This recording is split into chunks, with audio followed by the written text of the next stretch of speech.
आज हम प्रतिरोधक के बारे में पढ़ेंगे। प्रतिरोध क्या होता है, प्रतिरोधक किसे कहते हैं। तो विद्युत धारा प्रवाह का विरोध या उसके मार्ग में प्रतिरोध या रुकावट उत्पन्न करने का गुण प्रतिरोध कहलाता है। या इसकी हम परिभाषा की बात करें तो विद्युत धारा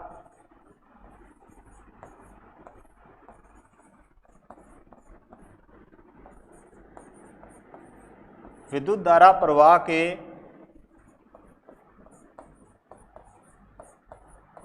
विरोध या रुकावट प्रस्तुत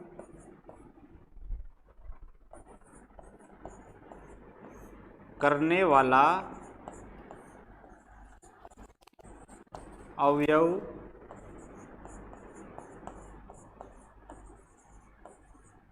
प्रतिरोधक कहलाता है।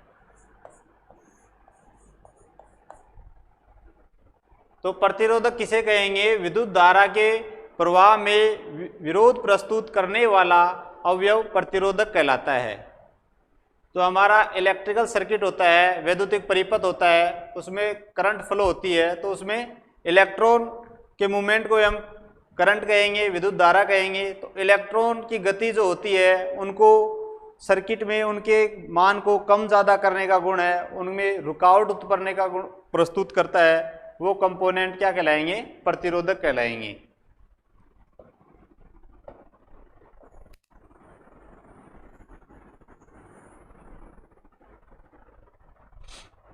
प्रतिरोध का मात्रक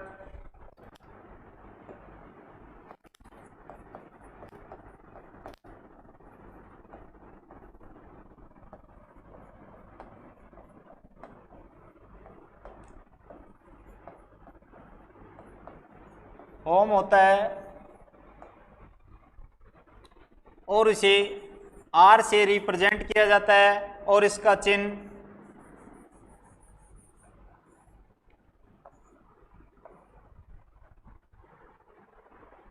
प्रतिरोधक या रजिस्टर अपना पैसिव कंपोनेंट होता है।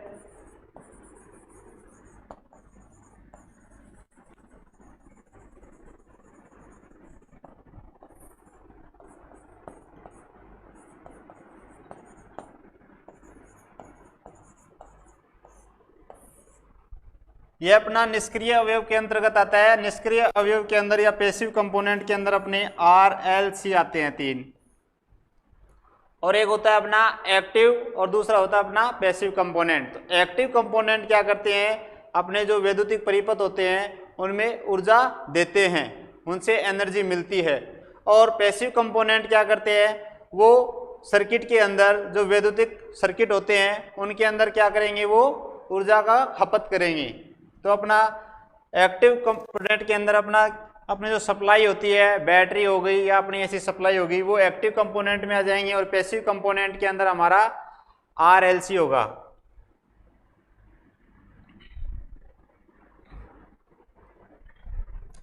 प्रतिरोध को हम उदाहरण के माध्यम से समझेंगे। हम एक लैंप लेते हैं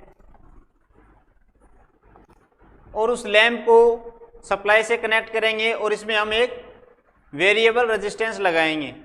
तो इस प्रकार से हम एक सर्किट बनाते हैं। ये हमने लैंप लिया और लैंप के सीरीज में वेरिएबल रेजिस्टेंस लगा दिया और इसको यहाँ पर हमने सप्लाई से कनेक्ट कर दिया। इस सर्किट के माध्यम से हम प्रतिरोध को समझेंगे। यहाँ पर हमने एक लैंप लिया है और लैंप को सप्लाई से कनेक्ट किया है और इसके श्रेणी क्रम में एक रियोस्टेट लगाया है। परिवर्तित मान के प्रतिरोध को हम रियोस्टेट कहते हैं और इसको आरएच से डिनोट किया जाता है। ये अपनी सप्लाई हो गई है। इसमें करंट फ्लो होगी। अब इस प्रतिरोध वेरिएबल मान के प्रतिरोध से हम क्या करेंगे? परिवर्तित मान के प्रतिरोध से हम इसके प्रतिरोध के मान को हम कम ज़्यादा कर सकते हैं। तो सबसे पहले हम यहाँ पर प्रतिरोध के मान को क्या करते हैं? कम करते हैं।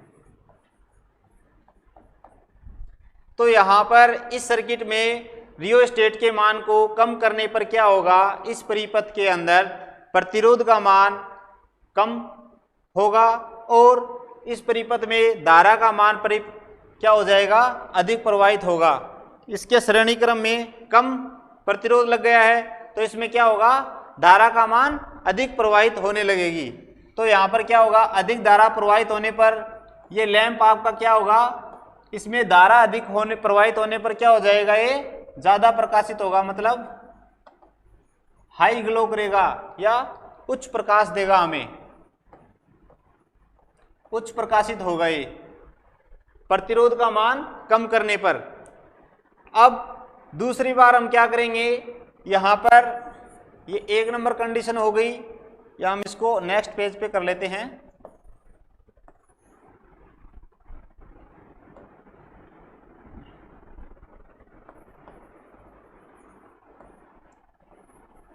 ये अपना लैंप हो गया, ये इसके श्रेणी क्रम में RH लगा दिया आपने और ये सप्लाई से कनेक्ट कर दिया।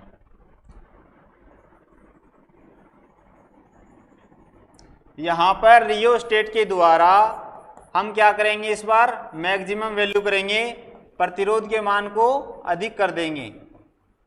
यहां पर प्रतिरोध के मान को अधिक पर सेट करने पर इसमें जो धारा प्रवाहित होगी क्या होगा, अधिक पर सेट करने पर सप्लाई के श्रेणी क्रम में क्या हो गया, इस सर्किट के अंदर यहां पर प्रतिरोध के मान को अधिक पर सेट किया है। अधिक प्रतिरोध श्रेणी क्रम में लगने पर इस सर्किट के अंदर जो धारा का मान है वो कम प्रवाहित होगी, इसके अंदर धारा कम गुजरेगी, इलेक्ट्रॉन की संख्या वो कम नंबर में जाएंगे। तो क्या होगा, कम धारा प्रवाहित होगी अपने लैंप में से, तो ये क्या हो गया, कम प्रकाशित होगा।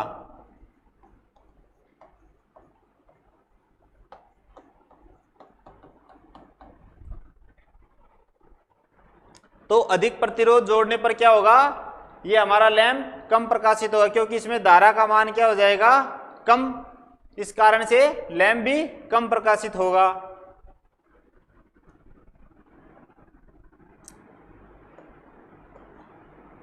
और पहले वाले में हमने क्या किया था, पहले वाले में प्रतिरोध के मान को कम पर सेट किया था। कम पर सेट करने पर क्या होगा, सर्किट के अंदर धारा का जो मान है वो अधिक प्रवाहित हो रही थी, जिस कारण से अपना लैंप भी उच्च प्रकाशित हो रहा था, मतलब हाई लाइट किरण निकल रही थी उसमें। इसके बाद दूसरा एग्जांपल के थ्रू हमने देखा, इसके अंदर क्या किया, हमने रियोस्टेट के मान को अधिक पर सेट कर दिया। अधिक पर सेट करने पर क्या होगा, विद्युत धारा का मान कम प्रवाहित हुई, इसके अंदर इलेक्ट्रॉनों की संख्या कम गुजरेगी, इस सर्किट में कम इलेक्ट्रॉन प्रवाहित होंगे। इलेक्ट्रॉन कम प्रवाहित होंगे तो क्या हो जाएगा, अपना जो लैंप है वो कम प्रकाशित होगा। उसके बाद हम एक और एग्जांपल के माध्यम से समझते हैं, फैन। हमारे घरों पे जो फैन लगा होता है उसको एक बोर्ड के अंदर फैन रेगुलेटर द्वारा कंट्रोल करने के लिए फैन रेगुलेटर लगाया जाता है। वो इस फैन की स्पीड को कंट्रोल करने के लिए या इसको स्पीड को कम ज़्यादा करने के लिए फैन रेगुलेटर काम में लिया जाता है। तो हम एक सर्किट बनाते हैं, यहाँ पर यह हमारा फैन हो गया और यहाँ पर हमने क्या लगा दिया, फैन रेगुलेटर। ये अपना सप्लाई से कनेक्ट कर दिया इसको हमने।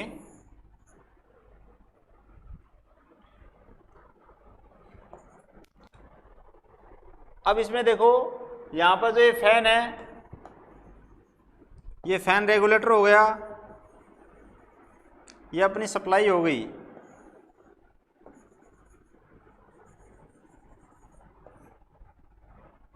ये करंट फ्लो होगा इसमें। अब जो हमारा फैन रेगुलेटर होता है उसको हम 1 नंबर पर सेट करने पर क्या होता है, फैन रेगुलेटर के अंदर हमारे प्रतिरोध का समूह होता है, प्रतिरोध जोड़ा जाता है उसके अंदर, अलग मतलब प्रतिरोधों का समूह होता है, उसको हम फैन रेगुलेटर कहते हैं। इसमें 1 नंबर पर सेट करने पर क्या होगा, इसमें अपना जो 1 नंबर सेट करेंगे फैन रेगुलेटर के अंदर, तो अपने फैन की स्पीड क्या होती है, कम होती है, कम घूमता है, पंखा की स्पीड क्या होगी, कम होगी 1 नंबर पर। तो इसके अंदर क्या होगा, इसके द्वारा यहाँ पर फैन रेगुलेटर में 1 नंबर पर सेट करेंगे तो क्या हो जाएगा, यहाँ पर इस परिपथ के अंदर प्रतिरोध का मान अधिक जुड़ गया है श्रेणी क्रम में, और अधिक मान का प्रतिरोध श्रेणी क्रम में जुड़ने पर इस परिपथ के अंदर जो धारा का मान है, जो करंट की वैल्यू है, करंट की वैल्यू ये क्या हो जाएगी, अधिक प्रतिरोध जुड़ने पर क्या हो जाएगी, करंट की वैल्यू कम हो जाएगी, और कम करंट की वैल्यू होने पर इस फैन तक अपने क्या होगा, धारा का मान कम पहुंचेगा, करंट की वैल्यू कम जाएगी, तो इसके अंदर फ्लक्स का मान कम उत्पन्न होगा, तो ये फैन क्या होगा, स्पीड कम होगी इसकी, ये कम गति से घूमेगा। उसके बाद फैन रेगुलेटर की स्पीड को हम क्या करते हैं, 4 नंबर पर सेट करते हैं। 4 नंबर पर सेट करने पर क्या होता है, फैन रेगुलेटर में से जो अपना रेजिस्टेंस की वैल्यू है वो बहुत कम कनेक्ट होती है, मतलब प्रतिरोध का मान कम श्रेणी में जुड़ता है। श्रेणी क्रम में इस सर्किट के अंदर 4 पर सेट कर दोगे आप फैन रेगुलेटर को, तो इस सर्किट के माध्यम से समझो तो क्या होगा, इस परिपथ के अंदर हमारा प्रतिरोध का जो मान है वो बहुत कम जुड़ा है, तो इस परिपथ में कम मान का प्रतिरोध श्रेणी क्रम में जुड़ गया है, और कम मान का प्रतिरोध जुड़ने पर क्या हो जाएगा, धारा का मान अधिक प्रवाहित होगा, और अधिक प्रवाहित होने से क्या हो जाएगा, फैन के अंदर जो वाइंडिंग होती है, जो कॉइल होती है, उनमें करंट अधिक फ्लो होगा, तो क्या हो जाएगा, मैक्सिमम फ्लक्स इंड्यूस करेंगे, और मैक्सिमम फ्लक्स इंड्यूस होने से क्या हो जाएगी, वहां पर अभिक्रिया करने के पश्चात वहां पर क्या हो जाएगी, फैन की स्पीड जो गति है वो अधिक हो जाएगी।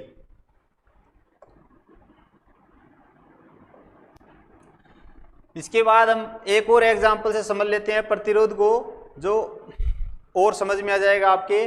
जो हमारी सड़क मार्ग होता है, सड़क मार्ग के ऊपर घनी आबादी क्षेत्र होता है, जैसे हॉस्पिटल होता है, स्कूल होता है, कोई अभ्यारण्य आता है, जहाँ पर पब्लिक मूवमेंट ज़्यादा हो, वहाँ पर क्या किया जाता है, ब्रेकर लगाए जाते हैं, जहाँ पर दुर्घटना की ज़्यादा संभावनाएं होती है।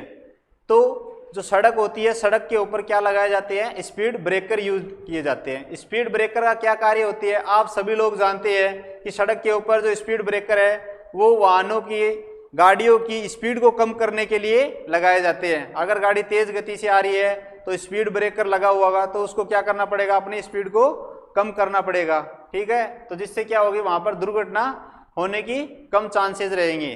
तो उसी प्रकार से अपना जो रेजिस्टेंस होता है वो वैद्युतिक परिपथ के अंदर क्या करेगा, ये धारा के मान में विरोध प्रस्तुत करेगा, मतलब उनको रोकने का, जो इलेक्ट्रॉन गति करते हैं, विद्युत धारा प्रवाह किसे कहोगे, विद्युत धारा प्रवाह अपना इलेक्ट्रॉन मूवमेंट को कहेंगे, इलेक्ट्रॉनों की गति को विद्युत धारा कहते हैं। तो इन इलेक्ट्रॉनों की गति है या इलेक्ट्रॉनों को क्या होगा, ये रोकने का जो गुण होता है, जब प्रतिरोध होता है, जो विरोध प्रस्तुत करता है, वही प्रतिरोध कहलाता है, और जो कंपोनेंट काम में लिया जाता है वो अपना प्रतिरोधक कहलाएगा। जो विरोध करने के लिए जो कंपोनेंट काम में ले रहे हैं वो क्या कहलाएगा, प्रतिरोधक कहलाएगा। इसके बाद हम बात करते हैं प्रतिरोध के नियमों की।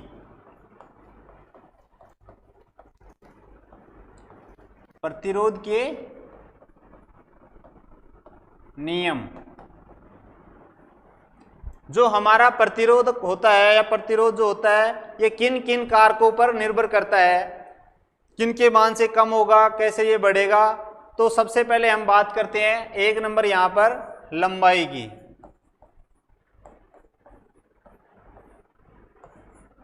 इसको L से डिनोट किया जाता है लंबाई को। तो प्रतिरोध के नियम में हम सबसे पहले जो किन कारणों पर निर्भर करेगा, तो सबसे पहले वाला कारक लेंगे हम, लंबाई लेंगे। तो लंबाई से क्या होगा, यहाँ पर प्रतिरोध क्या होता है, लंबाई के समानुपाती होता है, तो R समानुपाती L। इसका मतलब ये होगा कि प्रतिरोध जैसे जैसे लंबाई बढ़ेगी प्रतिरोध की, वैसे वैसे क्या होगी, उसके मान में वृद्धि होती जाएगी। तो लंबाई के साथ प्रतिरोध का मान भी क्या होगा, बढ़ता जाएगा। और जैसे जैसे प्रतिरोध, जैसे जैसे आपकी लंबाई कम होगी वैसे वैसे प्रतिरोध का मान भी क्या होता जाएगा, कम होता चला जाएगा। मतलब प्रतिरोध का मान कब बढ़ेगा, जब लंबाई बढ़ेगी। और दूसरा है अपना, देखो यहाँ पर ये समानुपाती का निशान है, तो यहाँ पर समानुपात में क्या होगा, अगर कम हो रहा है एक वैल्यू तो दूसरे को भी कम होगा, उसी अनुपात में कोई भी अनुपात हो सकता है। और अगर ज़्यादा हो रहा है तो वो भी दूसरा क्वांटिटी है वो उसको भी ज़्यादा होगा, वो कोई भी अनुपात हो सकता है। तो दूसरे केस में हम बात करेंगे लंबाई की वैल्यू को डिक्रीज किया जा रहा है, मतलब कम किया जा रहा है, तो यहाँ पर क्या हो जाएगा, रेजिस्टेंस की वैल्यू भी क्या होगी, कम होगी, प्रतिरोध का मान भी कम होगा। उसके बाद हम बात करें 2 नंबर कटाक्ष क्षेत्रफल की। इसको हम ए से डिनोट करते हैं और लंबाई का अपना इकाई आएगा इसके अंदर सेमी के अंदर, ठीक है। और एरिया की आती है अपनी cm स्क्वायर में आएगी इसकी वैल्यू। अब कटाक्ष क्षेत्रफल की बात करें तो प्रतिरोध जो होता है वो कटाक्ष क्षेत्रफल के व्युत्क्रमानुपाती होता है। यहां पर इसको इरेज कर देता हूं मैं।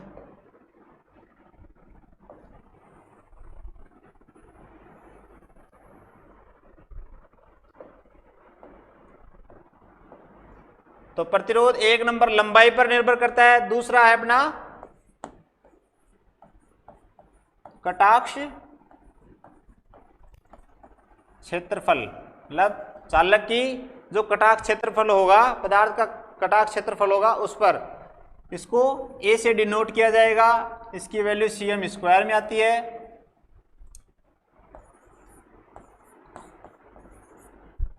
तो हमारा प्रतिरोध जो है कटाक्ष क्षेत्रफल के व्युत्क्रमानुपाती होता है। तो व्युत्क्रमानुपाती के अंदर देखो, जैसे जैसे प्रतिरोध का मान बढ़ेगा तो वैसे वैसे हमारा यहाँ पर कटाक्ष क्षेत्रफल की वैल्यू को कम करना पड़ेगा। मतलब कटाक्ष क्षेत्रफल का मान कम होगा तो अपना प्रतिरोध का मान बढ़ेगा।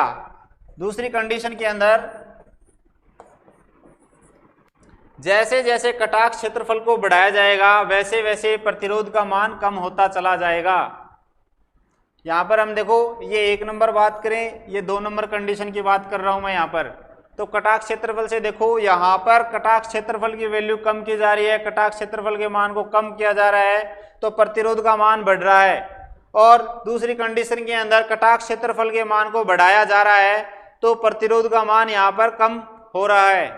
दूसरे तरीके से हम ये समझे कि कटाक्ष क्षेत्रफल कम किया जाएगा, मतलब कोई भी अपना वायर है, वायर से समझे हम, तो उसका कटाक्ष क्षेत्रफल को हम क्या कर रहे हैं, कम कर रहे हैं। कम करने का मतलब वो बारीक कर रहे हैं, ठीक है।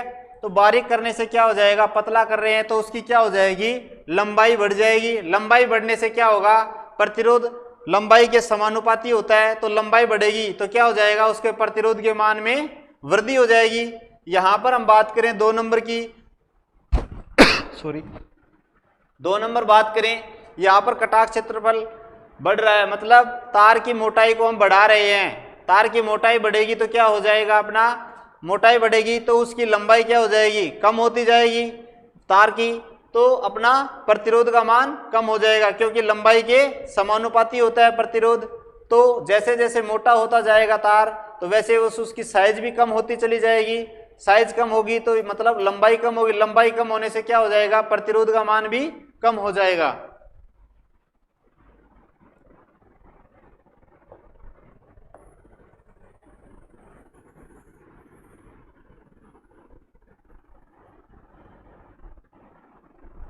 इसके बाद 3 नंबर बात करें हम, तीसरा कारक अपना प्रतिरोध का।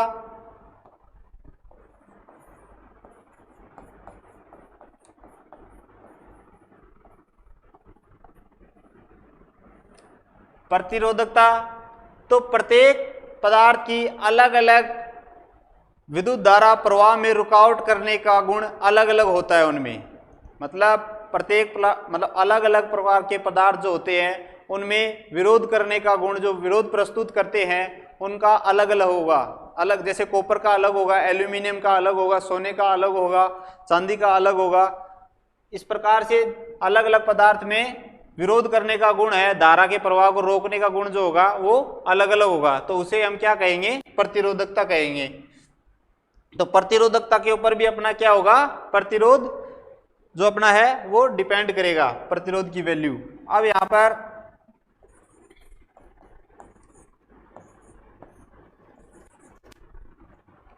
तो हमारे प्रतिरोध का जो है मात्रक होता है ओम।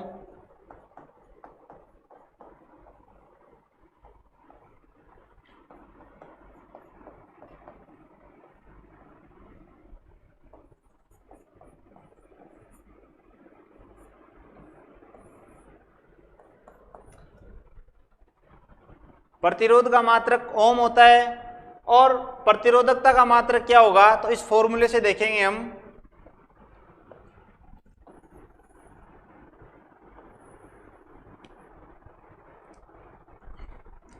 यहां पर हम सबसे पहले इसको सोल्व करेंगे, ध्यान से देखना इसको। यहां पर ये हमारा कटाक्ष क्षेत्रफल है, ये प्रतिरोध है, ये प्रतिरोधकता है और ये L यहां पर लंबाई है। तो यहां पर वज्र गुणा करने पर, वज्र गुणा करोगे तो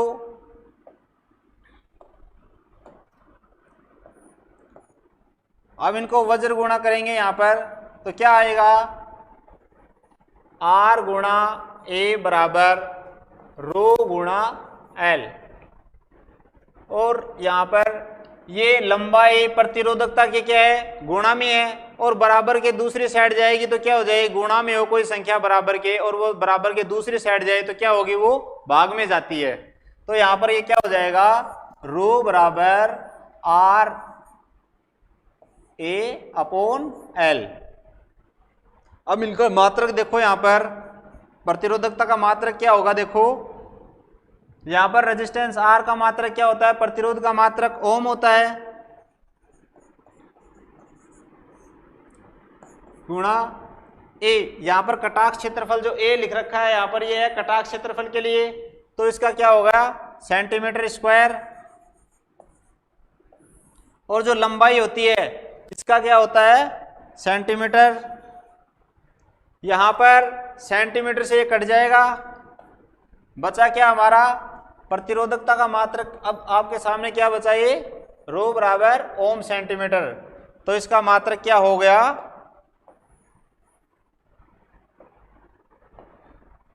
प्रतिरोधकता का मात्रक क्या हो गया,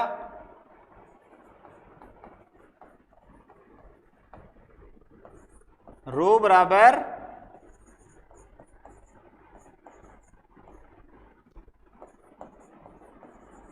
ओम सेंटीमीटर। और प्रतिरोध का मात्रक होता है अपना ओम।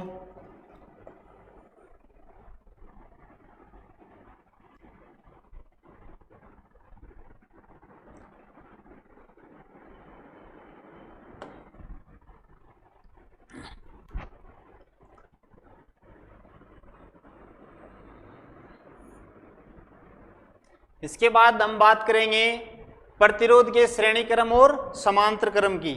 तो प्रतिरोध को श्रेणी क्रम में जोड़ने पर क्या होता है और समांतर क्रम में जोड़ने पर क्या होता है और इनके क्या फॉर्मूले होते हैं। अपने प्रतियोगिता परीक्षाएं होती हैं, जो ITI का एग्जाम होता है उसमें हर बार या तो उनका डायरेक्ट फॉर्मूला पूछ लिया जाता है या फिर इनसे क्वेश्चन पूछे जाते हैं। तो हम सबसे पहले इसको डिटेल में समझेंगे, फिर इनका शॉर्ट ट्रिक भी देखेंगे।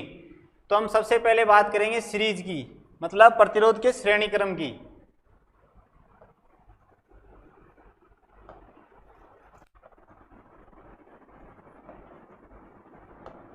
रेजिस्टेंस के सीरीज कनेक्शन की या श्रेणी क्रम।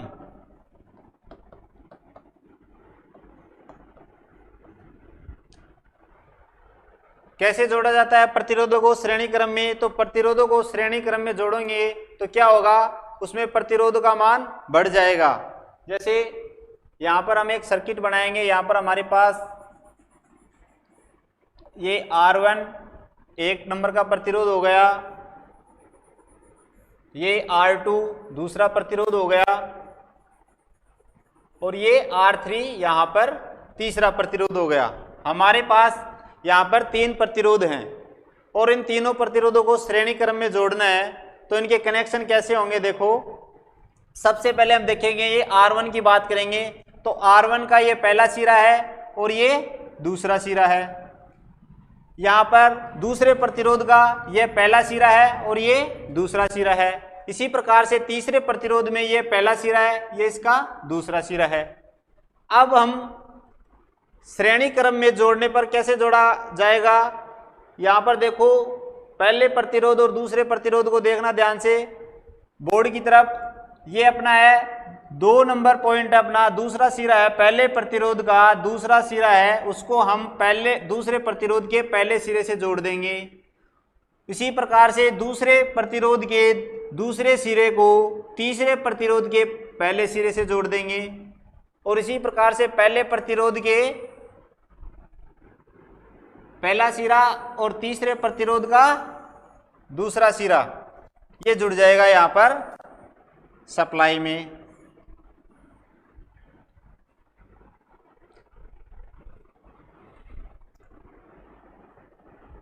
इस प्रकार से इसके कनेक्शन किए जाएंगे।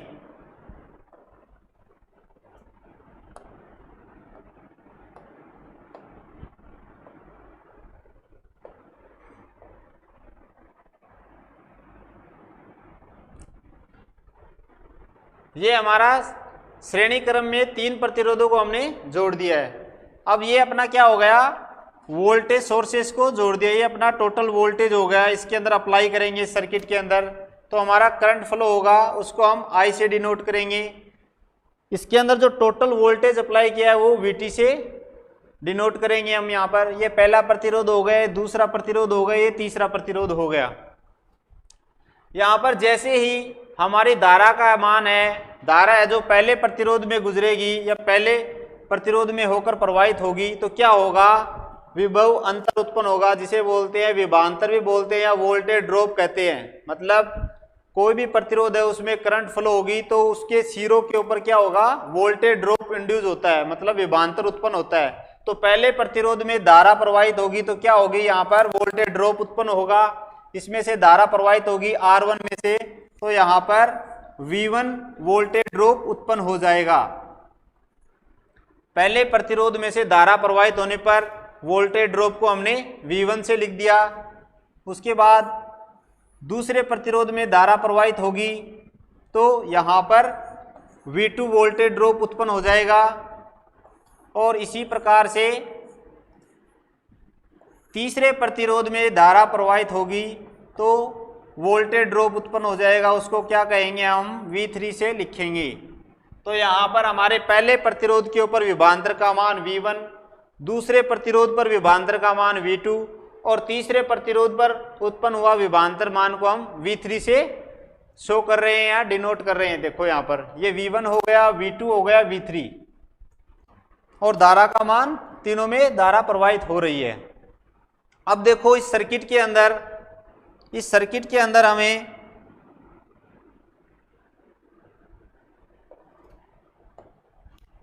इस सर्किट के अंदर प्रतिरोध, 3 प्रतिरोध जोड़ रखे हैं। इसमें जो धारा प्रवाह हो रही है, धारा प्रवाहित हो रही है, उसको धारा को प्रवाहित होने के लिए एक ही रास्ता मिल रहा है। श्रेणी क्रम में क्या होता है, धारा का मान जो होगा वो समान रहता है, चाहे 10 प्रतिरोध हो, चाहे 20 प्रतिरोध हो, चाहे 30 प्रतिरोध हो या अनंत, जितने भी प्रतिरोधों को हम श्रेणी क्रम में जोड़ेंगे तो उन सभी प्रतिरोधों को में क्या होगा, धारा का मान, समान मान की धारा ही प्रवाहित होगी। यहाँ पर देखो R1 में भी I प्रवाहित हो रही है, R2 में भी I और R3 में भी I, क्योंकि धारा को कोई दूसरा रास्ता नहीं मिल रहा है।